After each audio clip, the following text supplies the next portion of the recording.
The game starts from مائرن ایشمیل روتھشائلڈ. اس family سے ہی سارا وہ شیطان کا پلان بھی جڑا ہوا ہے. امریکن بینکس جو ہے ان کے ڈیفالٹ ہونے کی خبریں ہیں, پھر یو ایس ڈالر پریشر میں لگ رہا ہے. اللہ تعالیٰ نے اتنی سختی سے ممانعت کی ہے سود کی قرآن میں کہ یو ایس ڈالر کیوں پریشر میں آ رہا ہے. تو یہ کوئی ایک دن یا 2 دن یا 5 سال 10 سال کی بات نہیں ہے. تجارت اور سود دو کے فائن لائن ہے, لیکن ایک کو حلال ایک کو حرام.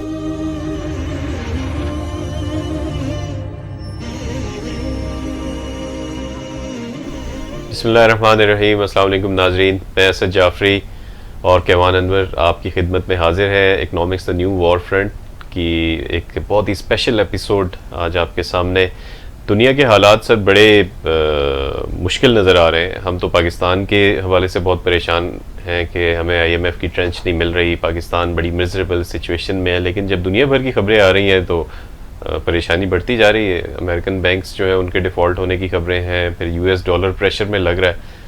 اوور آل جتنی بھی کرنسی مارکیٹس ہیں, منی مارکیٹس ہیں, ہر جگہ یو ایس ڈالر جو ہے وہ ایک پریشر میں آتا ہوا محسوس ہو رہا ہے. اور نیوز میں یہ بھی آ رہا ہے کہ ڈالر جو ہے وہ شدید ترین کرائسس میں آ رہا ہے. تو یہ مسئلہ کیا ہے, یہ تھوڑا سا اس کے اوپر آج آپ سے ہم رائے لیتے ہیں. بالکل. بسم اللہ الرحمن الرحیم.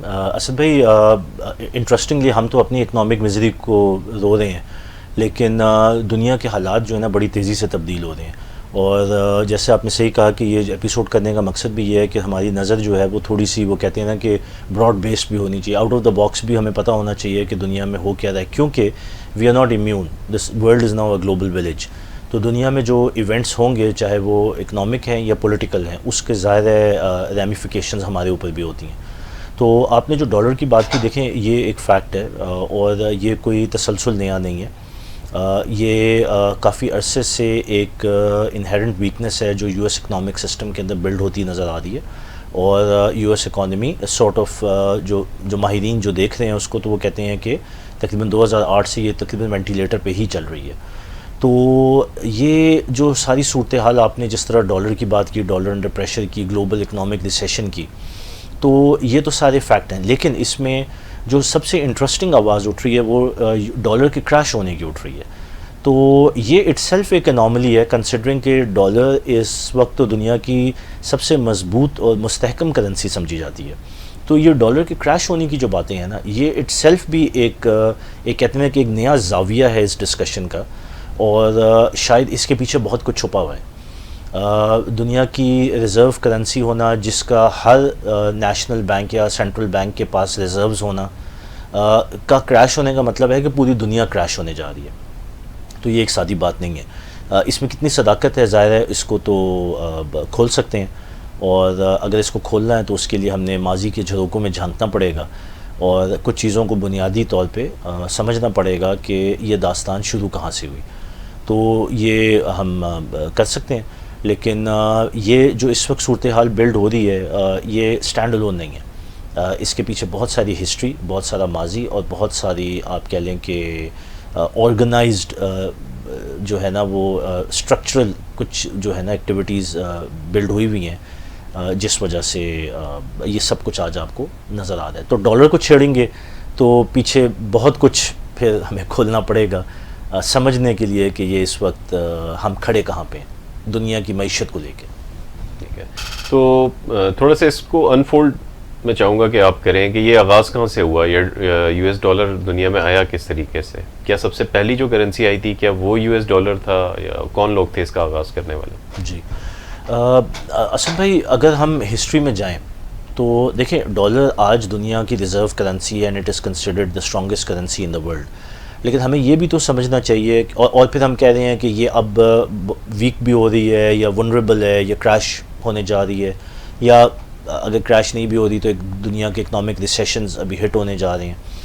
تو یہ ساری چیزیں سمجھنے کے لیے وز دا ڈالر ہمیں یہ دیکھنا پڑے گا کہ یہ اس کی بنیادیں کہاں پہ ہیں اور یہ کس فاؤنڈیشن کے اوپر کھڑی ہوئی ہے.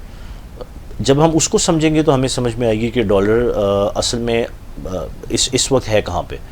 تو ہم اس کا تھوڑا سا بیک گراؤنڈ دیکھ لیتے ہیں کہ ڈالر بیسکلی وہ جو پیپر کرنسی کا کانسیپٹ ہے اس کی آپ کہہ لیں کہ ایک ماڈرنائزڈ فارم ہے جو کہ آپ کو 19th سینچری میں ایوالو ہوتی نظر آتی ہے. لیکن اس کی جو بنیادیں ہیں پھر ہم بنیادوں کو پکڑیں گے. وہ کہتے ہیں نا ایک رسی کا جو ایک سرا ہے وہ ہسٹری کے اندر ہے, تو پھر ہمیں اس سرے کو پکڑنا پڑے گا ٹو ریئلی انڈرسٹینڈ کہ یہ پورا نظام اور یہ پورا سسٹم جو ہے یہ کہاں سے شروع ہوا, کیسے شروع ہوا اور کس نے شروع کیا. جو کریکٹرز ہیں نا وہ بڑے امپورٹنٹ ہیں, اور میں آپ کو ان شارٹ یہ بتاؤں کہ اس کے پیچھے جو کریکٹر ملتا ہے وہ وہی کریکٹر ہے جس کو قرآن میں بھی بہت بار ایکسپوز کیا, قرآن نے بھی احادیث میں بھی بے تحاشا دفعہ ایکسپوز ہوا.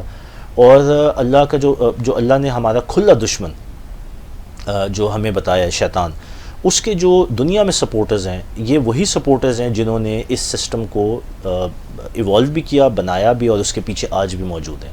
اور وہ آپ کی وہ جیو فیملیز ہیں جو کہ سٹارٹ ہوئیں یورپ سے اور خاص طور پہ جرمنی سے, جن کو ہم آج اشکنازی جیوز کہتے ہیں. یہ وہ جیوز ہیں جو کہ آپ کو وائٹ سکنڈ ملتے ہیں, بلو یا گرین آئیڈ ملتے ہیں, اور یہ وہی جیوز ہیں جو کہ زائنسٹ موومنٹ اور اسٹیٹ آف اسرائیل کے کریشن کے پیچھے بھی تھے. یہ کون ہے, ان کا بیک گراؤنڈ کیا ہے, اس میں ابھی ہم نہیں جاتے, وہ اس پروگرام کا سکوپ نہیں ہے, لیکن وہ اٹ سیلف بھی ایک بڑی انٹرسٹنگ داستان ہے کہ یہ اشکنازی جیوز در حقیقت کون ہے. لیکن بہرحال وہ اگلے کسی ایپیسوڈ کے لیے. بینکنگ کا آغاز as we know it today, جس کو ہم ماڈرن بینکنگ کہتے ہیں, یہ شروع ہوا جرمنی سے. اور جرمنی میں ون پرٹیکولر فیملی جس کو آپ نے ذہن میں رکھنا ہے وہ روتھشائلڈ فیملی. یہ فیملی اور اس فیملی سے ریلیٹڈ اور لوگ جن کو ہم گولڈ سمتھس کہتے ہیں, اور گولڈ سمتھس جو ہیں وہ پاکستان میں بھی جو ہے وہ کافی مشہور ہیں جی, اور بڑا ہمارا ایک خصوصی تعلق ہے ان کے ساتھ. تو ذہن میں رکھیں کہ یہ جو پکچر ہے, یہ ٹیپسٹری جو ہے, اس کے سارے تانے بانے اور ڈاٹس آپس میں کہیں نہ کہیں جا کے ملتے ضرور ہیں, لیکن وہ چلیں ہم آگے پھر اس پہ بات کریں گے.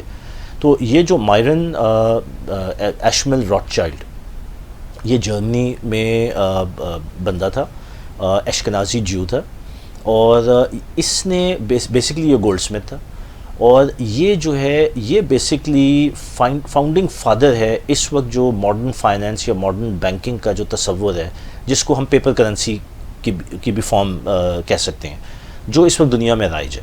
تو اٹ اسٹارٹیڈ فرام جرمنی. اور مائرن ایشمل روتھشائلڈ, اس کے 5 بیٹے تھے. یہ 5 بیٹے جو ہیں یہ اصل میں سگنیفیکنٹ ہیں اس سارے بینکنگ سسٹم کو کریٹ کرنے میں جو آج ہمارے سامنے کھڑا ہوا ہے, چاہے وہ یورپ کا ہو, امریکہ کا ہو, یا اس وقت پوری دنیا میں جو سینٹرل بینکس کا نظام قائم ہوا ہوا ہے. تو the game starts from Mayer Amschel Rothschild. Century this is 17th century. This is around mid to late 17th century. This is where it all starts. اور اس فیملی سے ہی سارا وہ شیطان کا پلان بھی جڑا ہوا ہے, جس کی وجہ سے اللہ تعالیٰ نے اتنی سختی سے ممانعت کی ہے سود کی قرآن میں, اور ہمیں کہا ہے کہ تجارت اور سود دو کے فائن لائن ہے, لیکن ایک کو حلال ایک کو حرام, اور جس کو حرام کیا اس کو صرف حرام نہیں کیا, اللہ اور اللہ کے رسول صلی اللہ علیہ وسلم کی اس کے خلاف اعلان جنگ ہے. تو ہمیں تھوڑا سیریس ہو کے اس معاملے کو سامنے رکھنا چاہیے کہ یہ اتنا سادہ نہیں ہے, کچھ تو چھپا ہوا ہے نا جو اتنے سخت احکامات اس کے خلاف آئے ہیں. تو شروع یہ وہاں سے ہوتا ہے. یہ جو روتھشائلڈ فیملی ہے, اس کا ایک بیٹا جو کہ انگلینڈ میں تھا, اس 5 بیٹے انہوں نے یہ اسپریڈ ہو گئے. انیشلی یورپ میں اسپریڈ ہوئے, ایک انگلینڈ میں آ گیا, ایک فرانس چلا گیا, ایک اٹلی چلا گیا, اسی طرح ایک جرمنی میں تھا, ایک اسپین چلا گیا. تو یہ بیٹے اس کے اسپریڈ ہوئے, لیکن جو امپورٹنٹ ہے وہ بیٹا جو کہ انگلینڈ میں رہا, جو کہ پھر ultimately who owned bank of England. تو یہ جو پیپر کرنسی کا اجرا ہے یہ شروع ہوا ہے بینک آف انگلینڈ سے, اور برطانیہ آپ کو یاد ہے اس وقت it was the super power, اور وہ کہتے ہیں کہ the sun never sets on the British Empire. تو برٹش ایمپائر کی اصل میں جو پیسے کی کریشن کی اینٹی تھی, یعنی کہ money creation of the Bank of England یا برٹش ایمپائر, وہ تھی through the Bank of England. اور بینک آف انگلینڈ ایک پرائیویٹ کمپنی تھی جس کو اون کرتے تھے روتھشائلڈز. تو روتھشائلڈ, یہ جو مائرن روتھشائلڈ اس کا نام تھا, تو نیتھن روتھشائلڈ جو بیٹا تھا, مائرن روتھشائلڈ کا بیٹا نیتھن روتھشائلڈ, جو کہ بینک آف انگلینڈ کو اون کرتا تھا. تو اس نے ایک تقریب میں, یہ اخباروں میں بھی ڈاکومنٹ ہوئی, اس نے ایک تقریب میں کہا, میں اس کو سادہ الفاظ میں کہتا ہوں کہ اٹ ڈزنٹ میٹر, اس سے فرق نہیں پڑتا کہ جو سلطنت برطانیہ ہے اس کے جو تخت ہے اس کے اوپر کون بیٹھا ہوا ہے, کون سا پپٹ بیٹھا ہوا پپٹ ہے, کوئی ڈمی اس سے ہے. مجھے کوئی فرق نہیں, کوئی بھی ڈمی بیٹھ جائے, ٹھیک ہے. یہ وہ پپٹ ہے جو کہ پوری ایمپائر, جو برطانوی ایمپائر ہے اس کی باغ ڈور جس کے ہاتھ میں ہے. در حقیقت اس پپٹ کے ہاتھ میں باغ ڈور نہیں ہے, باغ ڈور اس بندے کے ہاتھ میں ہے جس کے ہاتھ میں برٹش منی کریشن کی طاقت ہے, اور برٹش منی کریشن کی طاقت ساری کی ساری میرے پاس ہے. یہ اس نے اپنی ایک سٹیٹمنٹ دی. یہ بہت سگنیفیکنٹ ہے کیونکہ آج کے جب ہم حالات دیکھیں گے, جب ہم US ڈالر کی بات کرتے ہیں تو ہم پھر تانے بانے جوڑیں گے کہ امریکی ڈالر کی منی کریشن کے پیچھے اصل میں طاقت کس کے پاس ہے. Who creates money and the US dollar. اور وہ جب آپ لنکیج ملیں گا تو ادھر بینک آف انگلینڈ تھا, نیتھن راٹ چائلڈ تھا, ادھر فیڈرل ریزرو ہے. Bank of England was a private company, Federal Reserve is a private company. اس کے پیچھے 12 ریجنل بینکس ہیں جن کی اونرشپ جو ہے وہ پرائیویٹ بینکس کے پاس ہے. سو یہ ایک پورا نیٹ ورک ہے. وہی فیملیز ہیں اسد بھائی جو یورپ کی فیملیز تھیں, انہی فیملیز نے اپنا یہ پورا جو انفلوئنس اور پیسے کی جو پورا نظام ہے کنٹرول کرنے کا, وہ یورپ سے ابینڈن کر کے امریکہ شفٹ کیا. امریکہ کو through a process of economic crisis and wars اس پوائنٹ پہ لایا کہ اس کا بھی جو مانیٹری نظام ہے اور منی کریشن کی طاقت ہے وہ انہی کے پاس آ جائے. اور جس وقت آ گئی تو اس وقت امریکہ کا پورا نظام ان کے شکنجے میں تھا. سو وہ جو کہتے ہیں the new lands, the land of opportunity, وہ امریکہ آج 100% ان کے کنٹرول میں, and hence the US dollar. تو یہ آپ کو میں نے تھوڑا سا لنکیجز آپ کے سامنے رکھے کہ وہ جو سسٹم اور وہ جو راٹ چائلڈ فیملی یورپ میں ایوالو ہوئی تھی, الٹیمیٹلی یورپ کے جو کراؤن اور ایمپائر کی سارا جو دولت اور پیسہ تھا پہلے انہوں نے اپنے شکنجے میں کیا. جب اس کے اوپر فل کنٹرول ہو گیا تو ان کو امریکہ میں اپرچونٹی نظر آئی. رائٹ, کیوں آئی؟ دیکھیں پیچھے شیطان اپنے آرگنائز طریقے سے کام کر رہا ہے. شیطان کو کبھی بھی کنزرویٹو سوسائٹیز اور خاص طور پہ بادشاہت سوٹ نہیں کرتی. شیطان کو لبرلزم, فیشزم اینڈ ماڈرنزم کی سادی اصطلاح فحاشی, جہاں پہ اس کو یہ انوائرمنٹ ملے گی یہ شیطان کو سوٹ کرتا ہے. تو یورپ جو تھا وہ ٹریڈیشنلی کیتھولک کرسچن تھا, یورپ اس کو سوٹ نہیں کرتا تھا. برطانیہ پہ وہ حاوی اس لیے ہوا کیونکہ وہاں پہ پروٹیسٹنٹ آ گئے. پروٹیسٹنٹس کو بھی لانے کے پیچھے, یعنی کہ وہ بھی تو ایک ڈیویشن ہے نا دین کی, تو کس کا ہاتھ تھا؟ شیطان کا ہاتھ تھا. پروٹیسٹنٹس بنائے Britain became the super power. Britain کے اوپر پوری طاقت اور شکنجے میں کرنے کے بعد کیم امریکہ, نیو لینڈز, آزاد, لبرل, نئی سوچ. وہاں پہ اس نے کیا کریٹ کرنا تھا؟ کرسچینٹی کی ایک اور فارم, نیو کونز. وہ نیو کونز جو کہ کرسچنز ہیں لیکن یہودیوں کو اپنا بھائی سمجھتے ہیں. کیتھولک کرسچنز یا آرتھوڈاکس تو ہمیشہ سے یہودیوں کو اپنا دشمن سمجھتے رہے ہیں. تو امریکہ میں وہ اپرچونٹی تھی کہ یہاں پہ ایک نئی بگاڑ کریٹ کی جائے تاکہ لوگوں کو لادین بھی کیا جائے, اور یہودیوں کو کا یہ انٹرسٹ تھا کہ اپنے ایجنڈے کے اوپر ان کرسچنز کو لے کے آئیں, کیونکہ یہودی تو تھوڑے ہیں نمبر میں, ٹھیک ہے. تو دے نیڈڈ اے بیس. تو یہ وہ شفٹ ہے جو کہ بیسکلی آپ کو ہسٹری میں نظر آتی ہے کہ کیسے برطانیہ سے سپر پاور شفٹ ہوئی ہے ٹو امریکہ. اور یہ جو پاور شفٹ ہے اس کے پیچھے آپ کو 2 بڑی چیزیں نظر آئیں گی. آپ کو اس کے پیچھے اکنامک ریسیشنز نظر آئیں گے اور اس کے پیچھے آپ کو وارز نظر آئیں گی. اور یہ 2 انگریڈینٹس ہیں جو کہ مسٹ ہوتے ہیں, جو کہ ہم نے رے ڈیلیو کی, آپ کو یاد ہوگا, جو ہم نے جو پوری ایک ڈی کوڈ کی تھی کتاب, تو اس نے بھی یہی پرنسپلز آئیڈینٹیفائی کیے تھے کہ ultimately economic recessions, money supply, economic recessions and wars would ensure the shift of super power. تو یہ پہلی شفٹ ہمارے سامنے آئی. پیچھے شیطان کا پلان چل رہا ہے, کیوں ہے وہ ہم آگے اور کھولیں گے, لیکن وہاں سے جو پاور ہے وہ شفٹ ہوئی ہے برطانیہ سے. برطانیہ کے وسائل یوز ہے, برطانیہ کی دولت یوز ہوئی, اور امریکہ کے اندر اپنا نیا بیس شیطان نے شفٹ کیا. یہ جو پاور شفٹ ہوئی ہے برطانیہ سے امریکہ, سو یہ جو پورا پلان تھا جس کے پیچھے برطانیہ کی اکنامکس انوالوڈ ہے, اور وہ جو پیسہ جو کہ یورپ اور برطانیہ کا جیوز نے اپنے شکنجے میں لیا اور اماس کیا through the power of money creation via the Bank of England, یہی فیملیز ہیں جنہوں نے پھر امریکہ کو ٹیک اوور کیا ہے اور پھر امریکہ کے سپر پاور بننے کے پیچھے بنیاد رکھی ہے. سو یہ ایک بہت بڑی شفٹ ہے اور وہی شفٹ ہم آج بھی دیکھ رہے ہیں ہوتی ہوئی. تو یہ آپ کہہ لیں کہ ایک برطانیہ سے امریکہ کی داستان آپ کے سامنے نظر آتی ہے ہمیں. اچھا، یہ جو آپ نے اس کی ہسٹری بتائی کہ یہاں سے جو ہے وہ بینک آف انگلینڈ کریٹ ہوا اور انہوں نے وہ دنیا کے اندر جنگیں کرتے تھے، پیچھے سے مین جو منی سپلائی تھی وہ یہ لوگ کیا کرتے تھے، یعنی بینک آف انگلینڈ کے ذریعے سے فائنینس کیا جاتا تھا جنگ کو. اگر 17 سینچری کے اندر یہ ہوا تو 17 سینچری میں بھی برٹن نے اپنی جنگیں دنیا بھر میں پھیلائی ہوئی تھیں. اور ایون جو ہمارا سب کانٹیننٹ ہے یہاں پہ بھی اس وقت یہ جو سارا ہے معاملہ وہ ایسٹ انڈیا کمپنی اپنے آپ یہ سمجھ لیں کہ تقریباً عروج کی طرف جاتے ہوئے تھی اس وقت. اور پھر جب یہ سیکوینس آف ایونٹس آگے چلتا ہوا ہم دیکھتے ہیں تو 1900 کے اندر پھر جب ان کے پروٹوکولز بھی آئے ہیں اور پھر بالفور یہ جو ریزولوشن تھا، ڈکلیریشن تھا، وہ انہوں نے کیا. پھر فرسٹ ورلڈ وار ہے، سیکنڈ ورلڈ وار بھی اس کی اب ان ورلڈ وارز کے درمیان میں ان سے پہلے ہمیں کچھ ریسیشنز بھی نظر آتے ہیں. ریسیشن پھر ورلڈ وار، پھر ریسیشن پھر ورلڈ وار.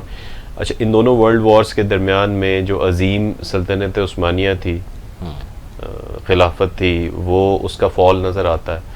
پھر یہ ورلڈ وارز ختم ہوتی ہے، جا کے اٹامک اٹیک ہوتا ہے جاپان کے اندر اور وہ امریکہ نے وہ سارا کر کے جیسے ہی یہ ختم کرتے ہیں تو UN IMF اور یہ چیزیں بنا کر جو سب کانٹیننٹ ہے یہاں کشمیر کا ڈسپیوٹ نکال لیتے ہیں اور عرب ورلڈ کے اندر فلسطین میں ایک اسرائیل کی اسٹیٹ قائم کر دیتے ہیں اور اس کے بعد سے دنیا آگے چلتی ہوئی نظر آتی ہے. تو یہ تھوڑا سا ہم اس حوالے سے اگر دیکھیں تو امریکہ کا جو ہم نے پڑھا یا سنا ہمیشہ، ایک تو یہ کہ انڈسٹریل ریولوشن ہوا، دنیا کے اندر سائنسی ترقی ہوئی اور ہم اس نیشن کے بارے میں مشہور بھی بڑا یہ ہے کہ بہت محنتی قوم ہے اور دنیا کے اندر انہوں نے ہمیشہ ترقی کے لیے جو ہے وہ آگے گئے. اب اسی درمیان میں جو ہے وہ جہاز بھی بنا رہے ہیں، گاڑیاں بھی بنا رہے ہیں، سارا کچھ ہو رہا ہے. تو لیکن یہ جو آپ جس طرف سے اس کی ہسٹری بتا رہے ہیں تو اس کو بھی تھوڑا سا ناظرین کے سامنے رکھیں کہ بیسیکلی یہ ریسیشنز کیوں لائے جاتے ہیں، کیوں اس کے ساتھ جنگیں، کس کو فائدہ ہوتا ہے جنگیں کرنے کا. اصل میں یہ جو مطلب ریسیشنز تو دیکھیں ایک ٹول ہے، لیکن میں آپ کو تھوڑا سا اس سے پہلے لے جاؤں کہ جو فرانس اور برٹن کی نیپولونٹک وارز تھیں، جو نیپولین بوناپارٹ اور 1800 میں ہوئی ہے مین کریکٹر تقریباً 1800 جی بالکل تقریباً 1800 آپ کہہ لیں 1700 1800 کا جو پیریڈ ہے، اس میں جو سیریز آف نیپولونٹک وارز ہیں بٹوین برٹن اینڈ فرانس، ان جنگوں کے پیچھے جو فنڈنگ کر رہا تھا وہ راٹ چائلڈ فیملی کا ایک بیٹا جرمنی میں بیٹھا ہوا کر رہا تھا ایک فرانس میں بیٹھا ہوا کر رہا تھا ٹو دا فرینچ کنگ اور ایک برٹن میں بیٹھا ہوا کر رہا تھا ٹو دا برٹش کنگ. حالانکہ دونوں سیم ریلیجن تھا، سیم ان کا کوئی آپس میں کنفلکٹ کوئی نہیں تھا. مقصد ریلیجن تو دیکھیں آپ ایک سائڈ پہ رکھ دیں، ایک ہی فیملی ہے، ایک ہی فیملی کے دو بیٹے ہیں، ایک ادھر ایک کو فنڈنگ کر رہا ہے جنگ کے لیے اور ایک دوسرے کو کر رہا ہے اور دونوں آپس میں لڑ رہے ہیں. ان کا ماڈل کیا ہے، موڈس آپرینڈی کیا ہے شیطان کا یا یہودیوں کا؟ جنگیں جو ہیں اٹ از گڈ بزنس. اچھا، جب جنگیں ہوتی ہیں تو پیسہ کمایا جاتا ہے. کس چیز میں پیسہ کماتے ہیں؟ فنڈنگ میں، فائنینسنگ میں، قرضے دے کے. یعنی حکومتیں غریب ہونا شروع ہو جاتی ہیں، ان کو کہتے ہیں کہ آپ کو پیسہ دیں. جنگیں جو ہیں ایک مہنگا کام ہے اور جنگوں کو کرنے کے لیے پیسہ چاہیے. پیسہ کس کے پاس تھا؟ گولڈ سمتھس کے پاس. وہ پیسہ انہوں نے کیسے کریٹ کیا؟ سونا لے کے، پرچیاں دے کے، اس کے اوپر انٹرسٹ کما کے. یہ جو اللہ تعالیٰ نے انٹرسٹ سے ممانعت کی ہے، یہ اس کے پیچھے کوئی چھوٹی چیز نہیں ہے، بہت کچھ چھپا ہوا ہے. دیکھیں وہاں سے انہوں نے انیشلی اپنی ویلتھ کریٹ کی، ایجنڈا ان کا تھا اس لیے آپس میں اکٹھے تھے، ٹھیک ہے. وہاں سے جب ویلتھ کریٹ کی تو اس کے بعد جنگوں کی دونوں سائڈ پہ حکومتوں کو قرضہ دیتے تھے. جب حکومتوں کو قرضہ دیتے تھے تو اس پہ اوپر سود لیتے تھے. تو حکومتیں جو تھیں ان کی یرغمال تھیں. وہاں سے انہوں نے پیسہ اکٹھا کرنا شروع کیا till Bank of England. Bank of England کیونکہ جو نیپولونٹک وارز تھیں اس میں برطانیہ فتح یاب ہوا سو جو مغلوب ہوتا ہے وہ تو پھر ظاہر ہے اس کا سارا مال پیسہ ویسا سارا اکٹھا کر کے جو فتح یاب ہوتا ہے اس کے پاس آ جاتا ہے. جب وہ پیسہ اس کے پاس آیا برطانیہ کے پاس, تو برطانیہ کی منی کریشن جس کے پاس اتھارٹی تھی, کیونکہ اس نے سارا قرضہ دیا ہوا تھا, برطانیہ کی حکومت مقروض تھی راٹ چائلڈز کی جس وقت وہ جنگیں ختم ہوئی ہیں. اور انٹرسٹنگلی جو سلطنت برطانیہ کی ہے, جو کہ سن نیور سیٹس والا جو معاملہ ہے, وہ اصل میں اکنامکلی بہت زیادہ کرپل ہو چکی تھی اور مقروض ہو چکی تھی راٹ چائلڈز کی. اس لیے انہوں نے چارٹر دیا ان کے کہنے پہ کہ جی برٹش پاؤنڈ کی منی سپلائی کا کنٹرول ہمارے پاس ہوگا وایا دا بینک آف انگلینڈ. تو آپ دیکھیں کہ طاقت کا جو اصل میں سرچشمہ ہے وہ ان کو سمجھ میں آ گئی ہے کہ وہ پیسہ ہے, اور پیسے کی کریشن ہے. وہ کون سا پیسہ ہے؟ پیپر منی, فیٹ منی, جو اس کے پیچھے اصل میں گولڈ نہیں ہوتا, لیکن وہ پیپر کا اجرا کر کے اور حکومتی سٹیمپ لگا کے اس کی اتھینٹسٹی کے ان کے پاس اختیار ہوتا ہے کہ یہ پیسے کا اجرا کرو. یعنی کہ بلینک چیک, جتنے نوٹ چھاپ لو اس کا بوجھ کس پہ آنا ہے؟ وہ تو عوام پہ آنا ہے, لیکن انٹرسٹ کی اونرشپ ان کی ہے. تو بدل یہ تو جو برطانیہ کا سارا سلسلہ تھا اس سے انہوں نے پیسہ تو بہت اکٹھا کر لیا. اب جب امریکہ میں پاور شفٹ ہوئی ہے تو انیشلی انہوں نے کوشش کی ہے کہ first national bank of America and second national bank of America, یہ آپ کی 18 سینچری میں, لیٹ 17 سینچری 18 سینچری میں دو انہوں نے کوششیں کی ہیں لیکن کامیاب نہیں ہوئی. 2 دفعہ 20 سال کا چارٹر ملا ہے, لیکن ذہن میں رہے کہ کیونکہ جو شروع کا امریکہ تھا وہ بھی کیتھولک کرسچن تھا, تو یہودیوں کو کبھی بھی پسند نہیں کیا جاتا تھا, بڑی نفرت کی نگاہ سے دیکھا جاتا تھا. بہت سارے امریکی صدور گزرے ہیں جنہوں نے کھل کے بینکرز کو ایز آستین کا سانپ ڈکلیئر کیا, سب سے بڑی threat to their freedom and independence declare کیا, اور ان کے خلاف جدوجہد کی ہے, جس میں 3 پریزیڈنٹس کو تو انہوں نے اسیسینیٹ بھی کروایا. جان ایف کینیڈی ہو گیا, ابراہم لنکن ہو گیا, and there was one more, اور ملٹیپلس کے اوپر اسیسینیشن اٹیمپٹس کیے. کس وجہ سے؟ تاکہ یہ اپنا پلان ڈپلوائے کر سکیں. لیکن جب ان کو نظر آیا کہ یہودی ہونے کی وجہ سے مخالفت ہے تو انہوں نے 2 کام کیے. ایک تو انہوں نے آئیڈیولوجیکل انفیوژن کی نیو کانز کی, نیو کنزرویٹو کرسچنز, جو کہ یہودیوں کو اپنا بھائی سمجھتے ہیں, تاکہ عوام کے لیول پہ لوگوں کو پیسیفائی کریں. اچھا, ساتھ ساتھ ہی ماڈرنزم, لبرلزم, تاکہ وہ جو دین سے وہ جو آپ کو آئیڈیولوجیکل ایک پوزیشننگ ہوتی ہے کہ جی یہودیوں نے حضرت عیسیٰ علیہ السلام کو نعوذ باللہ سولی پہ چڑھایا, ہم تو کہتے ہیں کہ ان کو اٹھا لیا گیا, لیکن ان کے مطابق تو وہ جو نفرت تھی وہ پیسیفائی ہو. دوسرا منی کنٹرول, وہ جو منی کنٹرول کا سلسلہ ہے وہ انہوں نے کیا ہے finally through creation of the federal reserve. اور فیڈرل ریزرو کیسے کریٹ ہوا ہے؟ اس کے پیچھے اگر آپ دیکھیں گے تو 1907 کا اکنامک ریسیشن ہے, اور اس اکنامک ریسیشن سے اتنے حالات گھمبیر ہو گئے تھے کہ فائنلی جو یو ایس گورنمنٹ تھی they had to agree to a central bank, and hence federal reserve was created. اور فیڈرل ریزرو جو ہے وہ 1913 میں کریٹ ہوا ہے, اور 1914 میں فرسٹ ورلڈ وار شروع, جو آپ کہہ رہے ہیں. تو دیکھیں جنگوں کا سلسلہ اور ان کا جو طریقہ واردات اور جو قبضہ ہے فائنینشیل سسٹم کے اوپر اینڈ منی کریشن, ان کا بڑا گہرا تعلق ہے. تو ورلڈ وار 1 کے شروع ہونے سے پہلے فیڈرل ریزرو بنا ہے, اور اس سے پہلے جو اکنامک ریسیشن ہوا ہے اس پہ انہوں نے کام کیا. بیسکلی آپ نے ذہن میں رکھنا ہے چند فیملیز. جو راٹ چائلڈ فیملی ہے یہ بیسکلی اوریجنل اشکنازی جیوز ہیں جو یورپ بیسڈ تھے. امریکہ میں ان کو اب اپنے فرنٹ مین چاہیے تھے, کیونکہ خود جب آتے ہیں تو بدنام ہوئے ہوئے ہیں, ایکسپوز ہوئے ہوئے ہیں, یہودیوں کو نفرت کی نگاہ سے دیکھا جاتا ہے. تو یہ پورا جو 18th سینچری کا پیریڈ ہے, یا most of the last half of 18th century, انہوں نے صرف کام یہ کیا ہے کہ اپنے آپ کو بیک فٹ پہ کریں اور اپنے فرنٹ مین سامنے لے کے آئیں. تو کون سے نام آتے ہیں؟ راکفیلرز, ٹھیک ہے, مورگن فیملی, جے پی مورگن, ہاں جے پی مورگن دنیا کا سب سے بڑا بینک ہے اس وقت ایسٹ بیس کے اوپر. اس کے پیچھے کون ہے؟ سیم راکفیلرز, ٹھیک ہے, سوری سیم راٹ چائلڈز.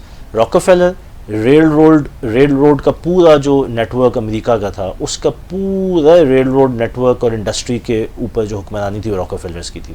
اسی طرح جو کارنیجز جو کہ اسٹیل انڈسٹری کے پیچھے تھے. تو یہ جو کارپوریٹ امریکہ تھا اس پورے کو ٹیک اوور کیا ان کمپنیز نے جو کہ راٹ چائلڈ بیک تھیں, جو ان کے فرنٹ مین تھے. تو پہلے انہوں نے کارپوریٹ امریکہ کو اپنے قبضے میں کیا, ریسیشن کریٹ کیا, اسٹاک مارکیٹ کریش کرایا, جو چھوٹی چھوٹی کمپنیز تھیں جو انڈیپینڈنٹلی کام کر رہی تھیں ان سب کے جب شیئرز بالکل ڈرٹ چیپ ہو گئے تو انہوں نے ان سب کو بائی آؤٹ کر لیا. بائی آؤٹ کر کے چند یہودی فرنٹ مین فیملیز کے ہاتھ میں پورا کارپوریٹ امریکہ آ گیا. جب وہ ہو گیا تو اس کے بعد ایسا ماحول کریٹ کیا کہ ایک سیکرٹ میٹنگ ہوئی جو بڑی مشہور ہے ہسٹری میں, اس کو کہتے ہیں the meeting of jackal island, جہاں پہ انہی چند سرمایہ داروں نے گورنمنٹ حکام کے ساتھ مل کے پلان کیا کہ اب بنائیں گے ہم فیڈرل ریزرو, اور کوئی نہ نہیں کر سکا. کیوں؟ Economic recession. پیسے ہی نہیں تھے گورنمنٹ کے پاس, نہ گورنمنٹ کے پاس پیسہ تھا. آپ کو پتہ ہے کہ امریکی گورنمنٹ کو 1907 کے ریسیشن میں کس نے بیل آؤٹ کیا؟ امریکی حکومت کو جے پی مورگن نے بیل آؤٹ کیا, جو کہ فرنٹ مین تھا راکفیلرز کا, اور راکفیلرز کے پاس پیسہ تھا وہ سلطنت برطانیہ کا اور یورپ کا اور بینک آف انگلینڈ کا. آپ تسلسل دیکھ رہے ہیں, یہ وہ تسلسل ہے جو شیطان نے بینکنگ انٹرسٹ کو یوز کرتے ہوئے یہاں تک پہنچایا, اور پھر پاور سینٹرز جو ہیں وہ سپر پاورز ایک سے دوسری جگہ پہ شفٹ ہوئی. گیم کون چلا رہا ہے؟ ساری گیم چلا رہے ہیں یہودی, دا جیوز, اور اس کے پیچھے ان کا ماسٹر پلان ہے شیطان. تو یہ آپ کو تھوڑی سی اس کی پریکٹیکل مینیفیسٹیشن مل رہی ہے کہ ورلڈ وار فیڈرل ریزرو بنا 1913 میں, ریسیشن کے بعد جیکل آئلینڈ والی میٹنگ کے بعد عوام پس چکی ہوئی تھی, کمر ٹوٹ چکی تھی عوام کی اکنامک ریسیشن کی وجہ سے. آج بھی اکنامک ریسیشن ہمارے ملک میں بھی چل رہا ہے, دنیا میں بھی آنے جا رہا ہے, ٹھیک ہے. تو اس وقت بھی یہی تھا کہ کسی کو یہ ہوش نہیں تھا کہ اپنے رائٹس یا تھریٹس یا ان کو آئیڈینٹیفائی کریں. سامنے تو امریکی تھے, وہ تھوڑی سی کمپنیز تھیں, وہی ڈیسیجن میکرز تھے. لوگوں کو تو یہ نہیں نظر آ رہا تھا کہ پیچھے وہی یہودی ہیں جن کو 50 سال پہلے انہوں نے دھتکارا تھا اور پوری پولیٹیکل موومنٹ چلی تھی ان کے خلاف کہ بینکرز کو اپنے سسٹم سے آؤٹ کرو, اور وہ بھی یورپین بینکرز سے. آج بھیس بدل کے لوکلز کے تھرو, لوکل فیملیز کے تھرو, یہ جو 3 فیملیز میں نے آپ کو بتائیں, دے ٹک اوور کارپوریٹ امریکہ, اکنامک ریسیشن, اور اس کے بعد گورنمنٹ کو کنونس کر لیا کہ they need a central bank, and hence federal reserve was created. یہاں سے ایک آپ اجازت دیں تو ایک جمپ ماروں. جی شور. پاکستان کے اندر جو حالات ہیں تو یہاں پہ بھی تو کوئی نہ کوئی کور لے کے کام کر رہے ہوں گے, بالکل کسی کو آگے لگا کے ہی کام کر رہے ہوں گے. پھر وہی بات ہے اسد بھائی کہ ہم یہ گلوبل ولیج ہے, ہمارے جو ایونٹس ہیں ایک تو وہ جنرلی اسپیکنگ انڈیپینڈنٹ نہیں ہے, لیکن بالخصوص میں نے آپ کو ایک ہنٹ دی کہ ہم بھی تو گولڈ سمتھس کو جانتے ہیں بڑی اچھی طریقے سے. تو آپ کا کیا خیال ہے کہ ہمارے اوپر کوئی خاص نظر شفقت نہیں ہوئی ہوگی؟ بالکل ہوئی بھی. ہمارے ایونٹس آر لنکڈ. ہم کوشش کرتے ہیں کہ اگلی ایپیسوڈ میں اس کو کور کرتے ہیں. ہمارا ٹائم بھی جو ہے وہ تقریباً پورا ہو رہا ہے اس ایپیسوڈ کا, لیکن یہ ماحول جو ہے نا, صرف ہم تھوڑا سا اس کو کنکلوڈ کر لیتے ہیں کہ یہ جو جنگوں والی بات آپ نے کی تھی, دیکھیں فیڈرل ریزرو جب بنا ہے تو ہوا کیا ہے, منی سپلائی یہودیوں کے پاس چلی گئی ہے. منی سپلائی جب کنٹرول میں ہوتی ہے تو یہودیوں کو پھر جنگیں کرنی ہوتی ہیں تاکہ قرضے بڑھیں. حکومتوں پہ جب قرضے بڑھتے ہیں تو اس کا پیسے کا اجرا جو ہے وہ فیڈرل بینک کر رہا ہوتا ہے, یعنی کہ یہ یہودی فیملیز کر رہی ہوتی ہیں. یعنی کہ امریکہ کی حکومت مقروض ہو جاتی ہے انہی بینکرز کی جب انہوں نے ریسیشن سے نکالنا ہو اپنے آپ کو یا پھر جنگیں کرنی ہوں. تو جنگیں ان کو سوٹ کر, again war is good business, ٹھیک ہے. تو 1913 میں فیڈرل ریزرو بنایا, 1914 میں فرسٹ ورلڈ وار. ہسٹری اٹھا کے دیکھ لیں, امریکہ کا first world war second world war سے کیا تعلق تھا؟ کوئی تعلق نہیں تھا. یہاں تک کہ جو مین پاورز برطانیہ اور جرمنی جو لڑی ہیں اس کا بھی تعلق نہیں تھا فرسٹ ورلڈ وار سے. یہ تو آسٹرو ہنگیرین وار تھی. یہ تو سارے زبردستی کودے ہیں. کیوں؟ کنٹرول کس کے پاس ہے؟ کنٹرول انہی یہودیوں کے پاس ہے, انہی راث چائلڈس کے پاس ہے جن کا یورپ میں بھی تسلط تھا اور پھر اب امریکہ میں بھی تھا. ٹیسٹنگ ہو رہی ہے, اپنا گیم پلان جو ہے وہ اور پرفیکشن کی طرف لے کے جا رہا ہے شیطان, اس کو ایک لیول اور اوپر لے کے جا رہا ہے اسٹیپ بائی اسٹیپ. ابھی ہم آگے کھولیں گے جب نیو ایرا میں آتے ہیں تو آپ دیکھیں گے کہ ہر اسٹیپ پہ گیم جو ہے وہ ایک لیول اپ ہو رہی ہے. تو فرسٹ ورلڈ وار ہوئی ہے, امریکہ کا قرضہ بڑھا ہے, امریکہ نے وہ سارا جو قرضہ ہے وہ فیڈرل ریزرو سے لیا, نوٹ چھاپے, اور اس کے بعد وہ جنگیں لڑیں. ہوا کیا؟ فرسٹ ورلڈ وار ختم ہو گئی, لیکن امریکہ جو ہے وہ شدید قرضے کے اندر ڈوب گیا اور بہت جلد ہی دا گریٹ ڈپریشن آ گیا امریکہ کے اندر, ٹھیک ہے. لیکن گڈ بزنس, انہوں نے پیسہ بنایا. وہ جو امریکی حکومت نے قرضہ لیا تھا فرسٹ ورلڈ وار کے لیے اور اس سے جو جنگیں لڑی گئی تھیں، تو اس میں جو مال بنایا، جو ملٹری ایکوپمنٹ، سپلائز، لاجسٹکس، کھانا، وہ انہی کارپوریٹ امریکہ کی کمپنیز نے کیا جنہوں نے اس سے پہلے جو ریسیشن تھا اس میں جھاڑو پھیر کے ساری کمپنیز کو اپنے اندر مرج کر کے تو چند فیملیز کے ہاتھ میں پورا کارپوریٹ امریکہ تھا. کارپوریٹ امریکہ اپنے ہاتھ میں آیا، فیڈرل ریزرو بنایا، پیسے کی اجرا کی، ورلڈ وار 1 شروع ہو گئی. ورلڈ وار 1 شروع ہو گئی، امریکی حکومت نے فیڈرل ریزرو سے پیسہ ادھار لیا، یعنی کہ قرضہ بڑھا. اس کے بعد اس پیسے کو دیا واپس ان کمپنیز کو جو کارپوریٹ امریکہ کی تھیں، جو کہ اسی فیملی کی اونرشپ تھی، اور اس سے جو وار مشینری تھی وہ چل کے وہ جنگیں لڑی گئیں اور الٹیمیٹلی امریکی حکومت مقروض ہو گئی، یہ چند فیملیز امیر ہو گئیں. شیطان کا نظام سمجھیں کس طرح وہ وسائل کے اوپر قابض ہوتا ہے تھرو بینکنگ انٹرسٹ جو اللہ نے ممانعت کی. تو یہ اب آپ تسلسل ہے، یہ کڑیاں جوڑتے جائیں. اور پھر اکنامک ریسیشن جب آیا ہے فالوڈ بائی اندر وار. 1929 میں آپ کا اکنامک ریسیشن آیا، اور آپ نے پھر صحیح کہا تھا کہ اس سے پہلے ساتھ ساتھ آپ دیکھیں یہودیوں کا وہ خواب بالفور اپنی اسٹیٹ. ہاں، فرسٹ ورلڈ وار خلافت عثمانیہ ٹوٹ گئی، بالفور ڈکلیریشن. اور بے شک ہم ہمارا کیونکہ پروگرام لمبا بھی ہو رہا ہے، بے شک ہم اس کو کلوز کر کے اگلے پروگرام میں کنٹینیو کر لیں گے. تھوڑی سی ڈیٹیل میں چاہوں گا کہ اس کی ہم اس کے اوپر جو ہے وہ ڈسکشن کریں جی. اور اس کو جو ہم یہاں پہ مطلب بالفور ڈکلیریشن پہ اگر ہم اس کو کلوز کریں تو just to sum it up Asad بھائی، فرسٹ ورلڈ وار کی one of the outcomes apart from financial control اور پیسہ، اور انہوں نے جو سارا اپنا مال بنایا اور فیڈرل ریزرو کو انٹرینچ کر لیا اپنے سسٹم کے اندر کیونکہ نیا سسٹم تھا، وہ تھا Balfour declaration. Balfour declaration basically سلطنت عثمانیہ کے ٹوٹنے کے بعد برٹش فارن سیکرٹری نے خط لکھا جس کو بالفور ڈکلیریشن کہتے ہیں. انٹرسٹنگ چیز کیا ہے یہاں پہ ہم پھر اس کو لیٹس کنکلوڈ دیٹ خط جس کو بالفور ڈکلیریشن کہتے ہیں، جو کہ ڈکلیریشن تھی کہ ہم یہودیوں کو فلسطین میں ایک آزاد ملک بنانے کو سپورٹ کرتے ہیں. وہ کوئی حکم نہیں تھا، ڈکلیریشن تھی. وہ خط لکھا کس کو تھا اسد بھائی؟ وہ اس وقت کے راٹ چائلڈ فیملی کا ہیڈ لارڈ راٹ چائلڈ کو وہ خط لکھا گیا تھا. برٹش امپائر کے فارن سیکرٹری نے لارڈ راٹ چائلڈ کو وہ خط لکھ کے کمٹمنٹ دی ہے کہ ہم فلسطین میں آپ کو ایک آزاد ملک دینے کی سپورٹ کرتے ہیں. تو راٹ چائلڈ فیملی کو اگر کوئی یہ کہے کہ یہ کنسپیریسی تھیوریز ہیں تو وہ بہت نائیو ہے، کیونکہ پوری ہسٹری کے اندر فیکچول ایونٹس انہی راٹ چائلڈ کے ساتھ جڑے ہوئے ہیں، یعنی کہ یہودیوں کے ساتھ وہی جیو فیملیز جو کہ بیسکلی سکسیسر ہیں شیطان کے.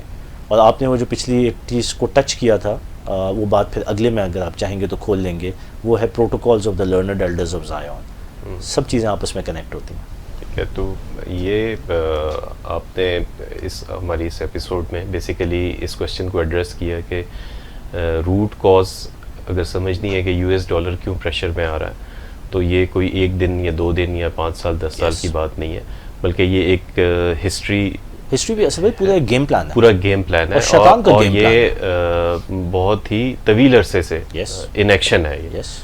اور وہ جو گیم پلان ہے وہ امپلیمنٹ پورے گلوب کے اندر ہے. 400 ایئرس سے ہم 1700 سینچری سے آپ نے جو ہے وہ اسٹارٹ لیا، اور اس کو سمجھنے کے لیے اس کے سیکوینس آف ایونٹس کو سمجھنا پڑے گا. ان چیزوں کو آگے کنیکٹ کرنا پڑے گا، اور آپ نے ہم سے یہ بھی وعدہ کیا کہ اس کو آپ آخر میں آ کے پاکستان کے ساتھ بھی کنیکٹ کریں گے انشاءاللہ. ابھی لارنس آف عربیہ کا ذکر تو آ گیا، سلطنت عثمانیہ والا، لارنس آف پاکستان بھی آگے آ کے ہو سکتا ہے کوئی نکل آئے درمیان میں، اس کو چھیڑ تو دیا ہی ہے. اور یو ایس ڈالر کی بھی ہمیں کچھ یہ پتہ لگ جائے ویئر اباؤٹس کہ یہ ڈالر کہاں جا رہا ہے اور کیسے یہ جا رہا ہے. تو ناظرین، یہ ہماری آج کی ایپیسوڈ تھی. امید ہے کہ آپ نے ان فیکٹس کو سمجھنے کی کوشش کی ہوگی. اس کے اوپر آپ خود بھی ریسرچ کیجئے، ہمیں بھی اپنا فیڈ بیک دیتے رہیے. انشاءاللہ آپ کو اگلی ایپیسوڈ کے اندر ہم مزید ڈیٹیلز کے ساتھ کیوان انور صاحب کی جو آراء ہے وہ آپ کے سامنے رکھیں گے. اللہ حافظ.